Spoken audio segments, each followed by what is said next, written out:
all costs, walang failure of election, walang postponement of election, wala po tayong gagawin na idideklara na resetting ng election. Dapat at all costs, lahat makaboto sa Mayo 12. Walang postponement o pagpapaliban ng eleksyon sa mga lugar na apektado ng pagputok ng Bulkang Kanlaon sa Negros Occidental.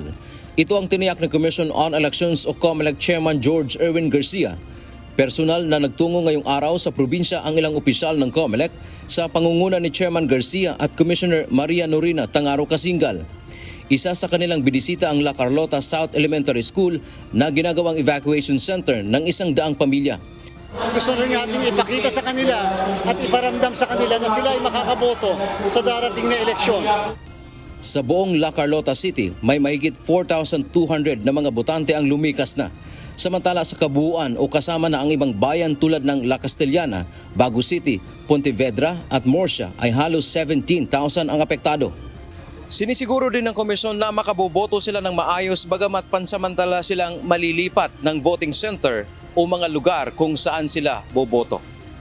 May mga nakahanda na ring off-site o makeshift na voting area kapag lumala o tumaas ang alert level ng bulkan. Para makaboto yung mga kababayan natin, wala tayong iiwanan. So nakikita niyo po yung mismong intensyon ng mga kababayan natin dito. Nakikinig sila na sa pag-lecture patungkol sa kung ano ang makina. Lumagda din ang kasunduan ang COMELEC at Office of Civil Defense o OCD na pangunahing katuwang ng komisyon sa paglalatag ng contingency plan para sa kaligtasan ng ating mga kababayan kaugnay ng pagputok ng Mount Kanlaon. Kabilang na rito ang paglalagay ng incidents, command post, rescue at evacuation kung kinakailangan. Kahit magkaroon tayo ng mga kalamidad, hindi po pwedeng yan ay maantala dahil ang boto ng bawat isang mamamayan ay napakahalaga.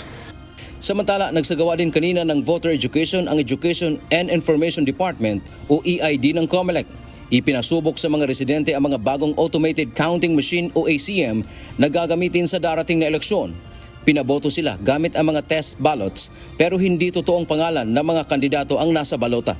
Ikinatuwa naman ng mga ito na mas madaling gamitin ang mga makina at makikita pa nila mismo sa screen ng ACM ang kanilang mga ibinoto kahit na ipasok na sa makina ang balota. Mas okay ngayon sir kasi makikita mo yung binoboto mo sa screen. Alam mo na yun talaga ang binoboto mo. Mas nami niya subong boto kay siyempre makita mo gid sa personal bala ang imo yang ginsulat dira sa papel. Dante Amento, UNTV, News and Rescue. Diyos ang aming sandigan, serbisyo publiko ang aming pinahahalagahan.